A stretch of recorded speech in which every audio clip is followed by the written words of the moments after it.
Hi everyone, Mark here with The Real. Happy New Year everyone. 2013 was a great year for movies.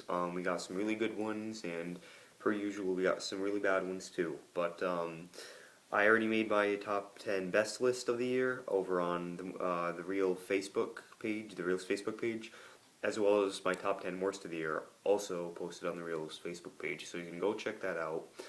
Leave a link in the description if possible. But here I just have 10 of my most anticipated movies of this year, 2014. Because I saw that it's a big thing. Obviously, with a lot of critics, they like counting down not only their top 10 best and worst of the year, but also their most anticipated movies of the current year now. So that's what I'm going to do. Figure it's a good time since the beginning of January, beginning of the year. So here we go, starting with number 10, and then we're going to obviously work our way down to number 1. So number 10 for me is The Grand Budapest Hotel. Wes Anderson's new movie. If you don't know who Wes Anderson is, he's a very prolific independent director, probably one of the most prolific working today actually as far as independent cinema goes. He's directed movies like Fantastic Mr. Fox, what else, Moonrise Kingdom, which came out a couple of years ago, and I can't remember the name of the movie. He's directed other stuff, though. I highly suggest you go check out his movies. He's a very singular director in terms of style. He's very idiosyncratic. But I've liked his past couple movies, and this one looks like it looks like it's going to be a lot of fun. The cast is huge, one of the biggest ensemble casts of the past few years, I think. He always assembles great casts, this director. The premise looks really funny. The trailers don't give too much away about it right now, which I'm liking. But it looks really funny, and the cast looks great, and that's really all I care about for this one. So that's number 10. It comes out in March, I believe. Can't wait to see it. Coming in at number 9 is Captain America: The Winter Soldier, and I'm going to look over my list. It is not actually my most anticipated superhero movie this year. There's one other that I'm going to approach on this list. However, this one looks like it's going to be, again, a lot of fun. I really like the first Captain America a lot. That's one of the better superhero movies of the past few years, in my opinion, that just really knew what it was and knew that it was just a fun, pulpy, verging on B-rate superhero film. B-rate in terms of like story, but in terms of style and stuff, it's A-rate, obviously. But that was a really fun movie, and I knew what it was. This looks like it's going to be kind of more of the same. I don't know if it's the same director. I don't think so. I don't think it's Joe Johnston directing this one, but I'm still really excited for it. The trailers look great. It looks like it's going to be a lot of fun. Coming in at number 8 is The Hunger Games: Mockingjay Part 1. Obviously the sequel to last year's The Hunger Games: Catching Fire, which was my 10th favorite film of last year. And basically the only reason why it is on this list is because I did like Catching Fire so much. I mean, if we were to go back a year ago, and if I were to make a top 10 most anticipated list of 2013, Catching Fire probably wouldn't have been on there because I wasn't a huge fan of the first Hunger Games film. However, The Hunger Games: Catching Fire was a really good film in my opinion, and it left you off on a cliffhanger that really made you excited for the next Hunger Games movie. And that's what it did for me, and that's why The Hunger Games: Mockingjay Part 1 comes in at number 8. Really, really excited to see the movie. Sucks that we have to wait like 10 months or something, but I'm really looking forward to it. Should be really good. Coming in at number 7, we have Dawn of the Planet of the Apes, a sequel to the very surprisingly good 2011 film Rise of the Planet of the Apes. Probably one of the biggest, if not the biggest surprise of that year for me. I really expected nothing from that movie, but it delivered the goods for sure, and this one looks like it's going to be very good as well. Again, we got a great cast here, and it's not a returning cast from the original, but a new director, a new cast, and obviously we got Andy Serkis returning as the ape Caesar, which should be really cool. He's definitely the best motion capture actor working in Hollywood today. He's probably really the only well-known one, but he's excellent, and let's just hope he actually gets some kind of awards recognition for this movie because he's always snubbed. He is just a great actor in a lot of ways, and I liked him a lot in the first one. And I'm sure he's gonna do a lot of great stuff in this one too. So, Dawn of the Planet of the Apes, we're looking forward to it. Coming in at number 6, we have the Godzilla remake, or the reboot, or the reimagining, or whatever you want to call it. Looks really fun. Not only fun actually. Like you could say, the previous Godzilla film looked fun and was fun, but it was a really terrible movie. That was a Roland Emmerich movie that came out in like 97, 98. Awful movie.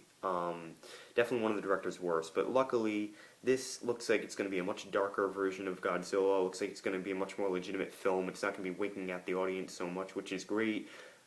This could very well be the best Godzilla film ever made, and that's what I'm hoping for. It looks great. The trailer looked amazing. Definitely my favorite trailer of the past few months, and it really got me pumped for this movie. So, Godzilla comes in at number 6. Coming in at number 5, we have The Hobbit, There and Back Again, the final film in the Hobbit trilogy, and therefore the final movie we're going to get about Middle-earth, at least from Peter Jackson. And that kind of makes me sad at the same time. I really just can't wait to see this movie. Again, like The Hunger Games Mockingjay Part 1, the previous movie left off on a great cliffhanger. The Hobbit Desolation Smog just left off on such a great moment, just leaving you hungry for the rest of the story. So I'm really looking forward to The Hobbit, There and Back Again. We'll be sad to see, no more movies about Middle-earth on the big screen, at least for a long time. But still, really looking forward to it. Should be awesome. Coming in at number 4, we have by far my most anticipated superhero film of the year. Hope it lives up to my expectations. X-Men Days of Future Past. This is Bryan Singer's return to the X-Men franchise, directing it. He directed the first 2 X-Men movies. The second X-Men movie, X-Men movie X2, is one of my favorite superhero movies of all time. Definitely the best in the series, and I'm really hoping he can bring that type of energy from that movie back into this series that is so desperately needing it after 2 really, frankly, really dull films. I mean, I didn't mind the Wolverine at all. I thought it was a fine movie, the one that came out last year. But it wasn't anything great, and I really liked X-Men, the prequel to this movie actually, which was X-Men, well, not the prequel, the previous film, X-Men First Class, which was really good, got really good on rewatches for me. I'll definitely be rewatching that sometime before this movie comes out, but I'm really looking forward to this film. Coming in at number 3, we have Paul Thomas Anderson's new movie, Inherent Vice. Paul Thomas Anderson, one of the best directors working today, directed one of my favorite films of all time, There Will Be Blood. His last film, The Master, was pretty good. I liked that quite a bit. And this one looks like it's going to be really good too. What I've been hearing about it, no trailers have been released yet, but this is still looking really good to me. The cast looks really good. We got Joaquin Phoenix coming back. He was in The Master, and he's going to come back for this one. Sounds really good, I should say, and Paul Thomas Anderson almost never disappoints, so I'm really looking forward to Inherent Vice, my number 3, the most anticipated movie of the year. Coming in at number 2 is a movie that I can't wait to see. This is going to be so much fun. The Raid 2, Barandal, the sequel to 2012's The Raid, which was one of the best action films I've seen in my entire life. This looks like it's going to be maybe as good, if not better. I think they just released a second trailer for this film, and it really looks like it's going to be more story-based, but still containing a lot of action, and I cannot wait for it. I highly suggest you check out the trailer, and if you haven't seen the first Raid, check that out too, because it was an awesome action movie. This looks like it's going to be maybe even better. I can't wait. So yeah, Raid 2. I can't contain my excitement for that movie. Coming in at number 1, and this was an easy number 1 for me. It comes from one of my favorite directors working today, if not my favorite. He directed my favorite movie of the decade so far, which is Inception, and also one of my favorite movies of all time, Inception. Interstellar. It comes. Did I even say Christopher Nolan? Yeah, Christopher Nolan is the guy who directs this. Interstellar, they released a teaser trailer for a little while ago, and while that didn't blow me away, a teaser trailer isn't really supposed to blow you away. This just looks like it's going to be a really legitimate science fiction film, a really smart science fiction film, and who knows, it could become one of my favorite movies of all time, because it's just an ambitious story with a great cast from a great director, and it's easily my most anticipated movie of the year. Sucks that I have to wait until the end of the year when it comes out in November or December, but really looking forward to it. Definitely my most anticipated movie of the year. So yeah, guys, that was my list of my 10 most anticipated films of 2014.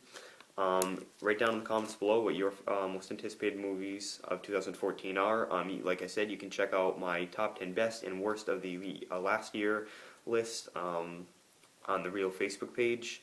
So I hope you do that. Hope you all have a great day, and I'll see you later.